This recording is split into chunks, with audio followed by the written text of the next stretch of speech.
Hi friends, എല്ലാവർക്കും നമസ്കാരം. ലാവുസ് കിച്ചൻ്റെ പുതിയൊരു എപ്പിസോഡിലേക്ക് എല്ലാവർക്കും സ്വാഗതം.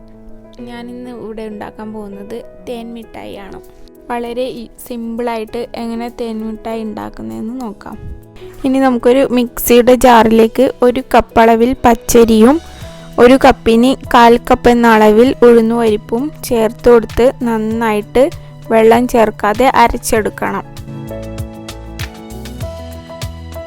അരച്ചെടുത്ത മാവ് നമുക്കൊരു പാത്രത്തിലേക്ക് മാറ്റാം. ഇനി ഇതിലേക്ക് 1/4 ടീസ്പൂൺ അളവിൽ ബേക്കിംഗ് സോഡയും 1 നുള്ള് ഉപ്പും ചേർത്ത് കൊടുക്കുക. അതിനുശേഷം ഇത് രണ്ടും കൂടി നന്നായി ഇളക്കി യോജിപ്പിച്ച് കൊടുക്കുക. ഇതിലേക്ക് ഇനി റെഡ് കളർ ചേർത്ത് കൊടുക്കാം. 1/2 ടീസ്പൂൺ അളവിൽ റെഡ് കളർ ചേർത്ത് കൊടുത്താൽ മതി. എന്നിട്ട് നന്നായിട്ട് ഇളക്കിക്കൊണ്ടിരിക്കുക. നന്നായി കളറ് വരുന്ന സമയത്ത് നമുക്ക് നിർത്താം.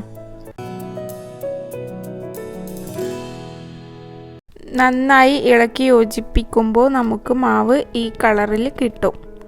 ഇതാണ് ഇതിൻ്റെ പരുവം. മാവ് റെഡിയാക്കിയതിന് ശേഷം അടുത്തത് പഞ്ചസാര ലായനി തയ്യാറാക്കണം.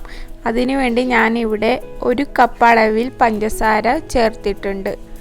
അതിലേക്ക് 1/2 കപ്പ് വെള്ളം കൂടി ചേർത്ത് കൊടുത്ത് ഗ്യാസിൽ വെച്ച് നന്നായി തിളപ്പിച്ചെടുക്കാം. പഞ്ചസാര ലായനി തയ്യാറാക്കുന്ന സമയത്ത് ഗ്യാസ് ലോ ഫ്ലെയിമിൽ വേണം വെക്കാൻ. അത് നന്നായി ശ്രദ്ധിക്കണം.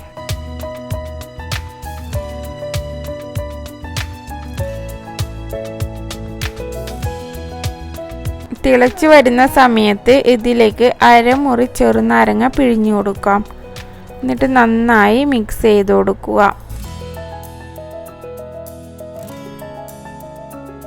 ഇത് തയ്യാറായോ എന്ന് നോക്കാൻ വേണ്ടിയിട്ട് കുറച്ച് കയ്യിലെടുത്ത് ഒട്ടിപ്പിടിക്കുന്നുണ്ടോ എന്ന് നോക്കാം.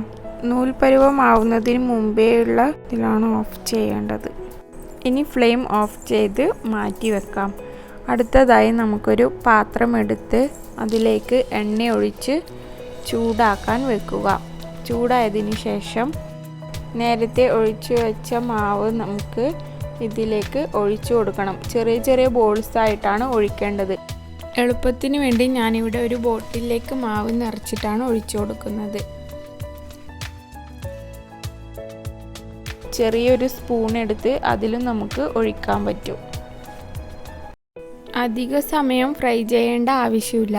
ഇത് പെട്ടെന്ന് തന്നെ ക്രിസ്പിയായി കിട്ടും. ഓവറായിട്ട് ക്രിസ്പി ആവേണ്ട ആവശ്യമില്ല. ലൈറ്റായിട്ട് ക്രിസ്പി ആയാൽ മതി. ഇനി മാവ് മുഴുവൻ ഇതുപോലെ ഫ്രൈ ചെയ്തെടുക്കാം.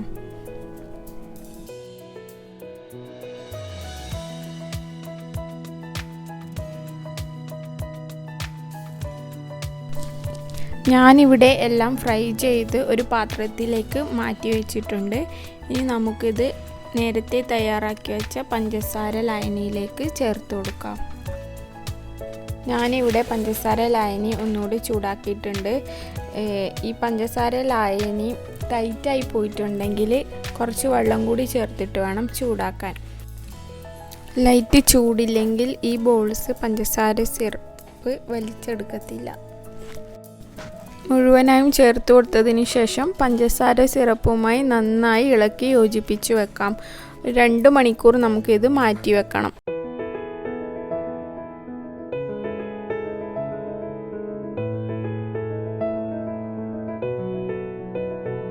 ഇനി ഇത് തുറന്ന് നോക്കാം. ഇവിടെ പഞ്ചസാര ലായനി മുഴുവനായിട്ടും വലിച്ചെടുത്തിട്ടുണ്ട്. ഇനി ഇതൊരു പ്ലേറ്റിലേക്ക് മാറ്റാം.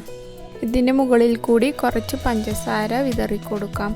അപ്പോൾ നമ്മുടെ തേൻ മിഠായി ഇവിടെ റെഡി ആയിട്ടുണ്ട്. വളരെ പെട്ടെന്ന് തയ്യാറാക്കാം. എല്ലാവരും ട്രൈ ചെയ്ത് നോക്കുക. ഇഷ്ടപ്പെട്ടാൽ ലൈക്ക് ചെയ്യുക, കമൻറ്റ് ചെയ്യുക. ചാനൽ ഇതുവരെ സബ്സ്ക്രൈബ് ചെയ്യാത്തവർ തീർച്ചയായും സബ്സ്ക്രൈബ് ചെയ്യുക. Thank you.